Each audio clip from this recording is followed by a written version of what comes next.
Hey guys, how we doing? Matt Montana here, Mont TV Movie Reviews, and time is of the essence. I'm actually back for a review, and the screening actually starts in about 5 minutes. So I had this wonderful preamble about what I was going to say, but we haven't got time, so we're going to talk about it afterwards. But you know what I'm going to see on the big screen for the first time in 3D? The re-release in the cinemas of James Cameron's 2009 technological marvel, Avatar.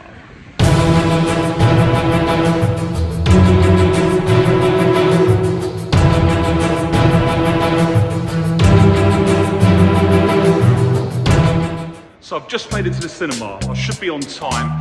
So why has Cameron decided to put this back into the cinemas, I hear you ask? Well, it's because in December there's finally going to be the sequel of Avatar coming out, Avatar, The Way of the Water. This sequel's been put back multiple times due to COVID and also because the technological advances that Cameron actually required weren't available at the time, much like the original. Listen, I'd love to talk all morning, but I'm sure you just want to see me get in there, watch the movie and give my instant response movie review of Avatar. See how it still holds up, eh? Let's go.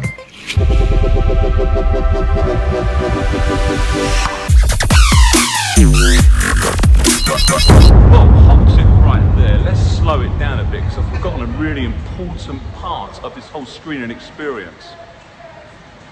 My 3D glasses, eh?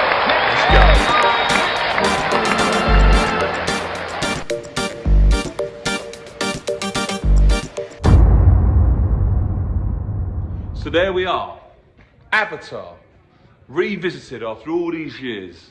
Never seen it on the big screen before. I saw it on DVD when it came out in 2009. Good to see it on the big screen, good to see it in 3D. Special, pretty special. Let's take a seat actually, let's take a seat. Because it's an unusual movie. You think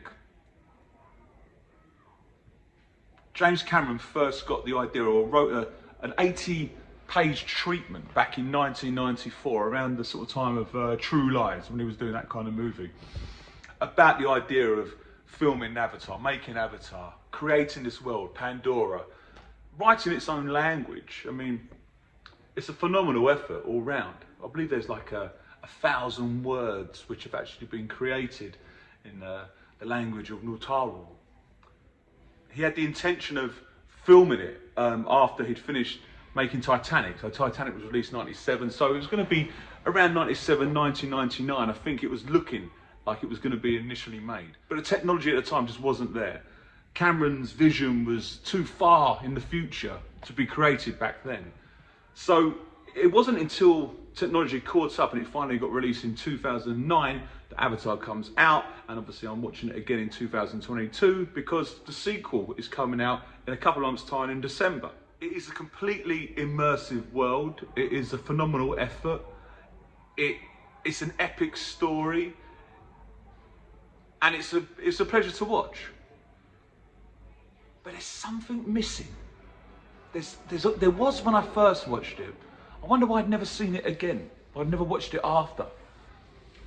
I've never had repeat viewings of this movie, and I don't feel the urge to rewatch it again. Now that's not to say it's absolutely phenomenal. The technology, the story's okay, and there's some really unbelievably moving scenes, and the fight scenes and what have you. But there's just something missing. There's something which doesn't make it go to my heart like some other movies do, some other trilogies or some other kind of anthology of movies, which this is going to turn out to be, because we've got number 2 coming later this year. I think 2024 we've got a 3rd one. There could be up to 6 movies in the creation of Avatar over the next sort of 10 years. This is what James Cameron is basically looking to do more or less for the rest of his life at the way it's going. And good luck to him for that, I really mean that. It's great to see it on the big screen, it really is. The 3D actually is wonderful. I mean, it's always a delight, a bit of a novelty initially, isn't it? But it does really work, and I would suggest you come and watch it at the cinema. Definitely. Don't wait for DVD, there's no point. Come and see it at the cinema in 3D, it's good. At 167 minutes, it is a tad long, to say the least, and I found my mind wandering a little bit sort of halfway through and stuff like that and thinking about other things, which is never a good sign when you're in the cinema, but hey. So I can appreciate exactly the efforts and the amazing accomplishment it is to make this movie. It's absolutely phenomenal. It's a phenomenal watch.